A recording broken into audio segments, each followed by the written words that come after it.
Perkenalkan, nama saya Aida Mayanti, calon guru penggerak Angkatan 8 dari SMPN 1 Atap 2 Karangjaya, Kabupaten Tasikmalaya. Di video kali ini, saya akan memaparkan demonstrasi konstekstual dari pemikiran filosofis Ki Hajar Dewantara, implementasi di sekolah, tantangan dan juga solusi. Ki Hajar Dewantara, tujuan pendidikan adalah menuntun segala kekuatan kodrat yang ada pada anak-anak itu agar mereka sebagai manusia dan anggota masyarakat dapat mencapai keselamatan dan kebahagiaan yang setinggi-tingginya. Adapun filosofis pendidikan menurut Ki Hajar Dewantara, yang pertama, kodrat alam dan kodrat zaman. Guru ibarat petani. Prinsip bukaan tabula rasa. Budi pekerti dan juga berpusat pada murid.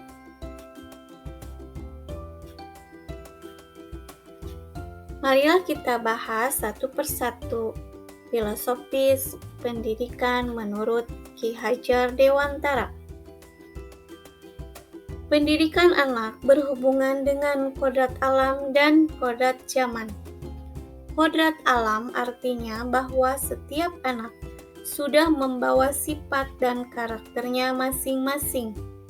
Jadi, sebagai guru, kita tidak bisa menghapus sifat jelek dasar tadi.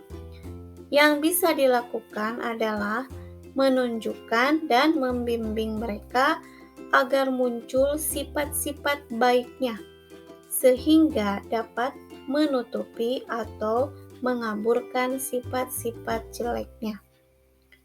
Sedangkan kodrat zaman bisa diartikan bahwa kita sebagai guru harus membekali keterampilan kepada siswa sesuai zamannya, agar mereka bisa hidup, berkarya, dan menyesuaikan diri.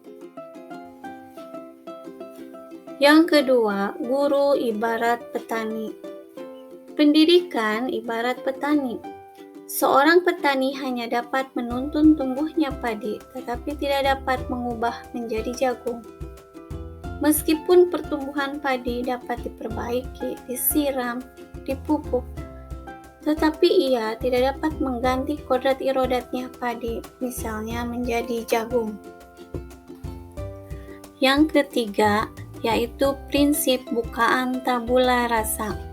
Menurut Ki Hajar Dewantara, bahwa anak yang lahir itu diumpamakan sehelai kertas yang sudah ditulisi penuh, tapi semua tulisan itu masih buram. Pendidikan berkewajiban dan berkuasa menebalkan segala tulisan yang buram dan berisi baik, agar kelak nampak sebagai budi pekerti yang baik.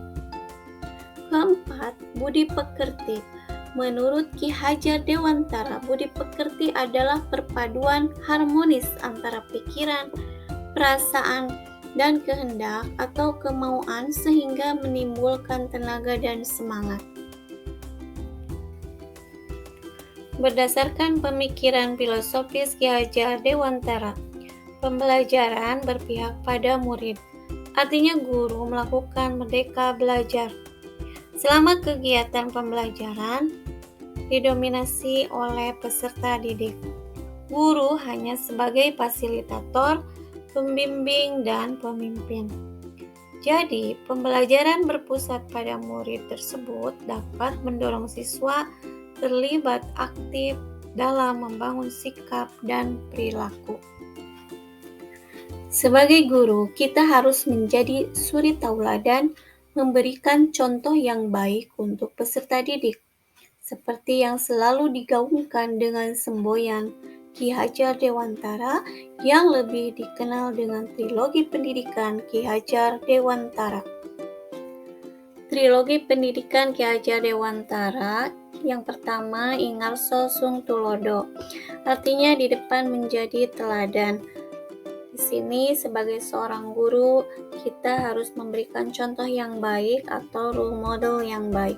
Yang kedua, ing madya mangunkarsa, di tengah membangun motivasi. Artinya, sebagai guru, kita harus mampu membangkitkan motivasi atau menggugah semangat peserta didik. Dan yang ketiga, tutpuri handayani, artinya di belakang memberi dorongan moral.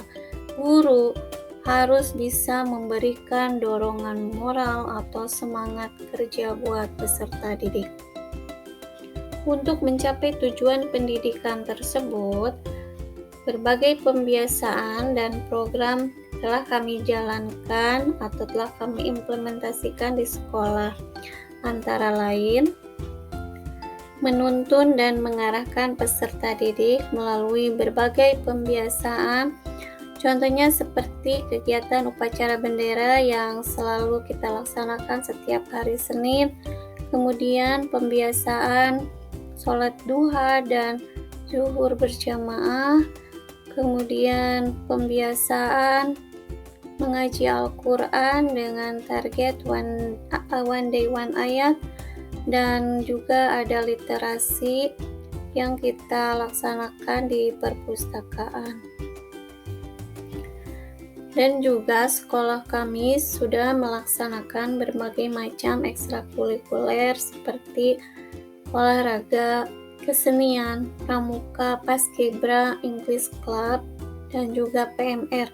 Dan tentunya itu disesuaikan dengan bakat dan minat peserta didik. Dalam kegiatan pembelajaran, saya juga merancang kegiatan pembelajaran yang bervariatif dengan memanfaatkan teknologi dan alam sekitar berdasarkan karakteristik peserta didik dan mengaitkan dalam kehidupan nyata. Untuk dapat mewujudkan pendidikan berdasarkan pemikiran Ki Hajar Dewantara, tentu tidaklah mudah. Terdapat tantangan yang harus kita hadapi, di antaranya tantangan yang pertama, pembelajaran teacher center. Pembelajaran berpusat pada guru ini menempatkan guru sebagai salah satu sumber pembelajaran. Guru sebagai satu-satunya media belajar, mengarahkan murid-murid ke arah yang diharapkan. Tujuan dari pendekatan ini adalah agar murid memperoleh informasi yang pasti tanpa digoyahkan dengan informasi lain. Kemudian yang kedua yaitu kurangnya pemanfaatan teknologi sebagai media pembelajaran. Masih banyak guru yang belum bisa atau belum mumpuni menggunakan IT. Yang ketiga yaitu mengakomodasi cara belajar peserta didik yang berbeda-beda. Tentu saja dari setiap tantangan yang ada kita juga harus mempunyai solusinya, yaitu yang pertama, meningkatkan kompetensi diri dengan cara mengikuti pelatihan-pelatihan, seminar, workshop secara mandiri atau kelompok, online maupun offline.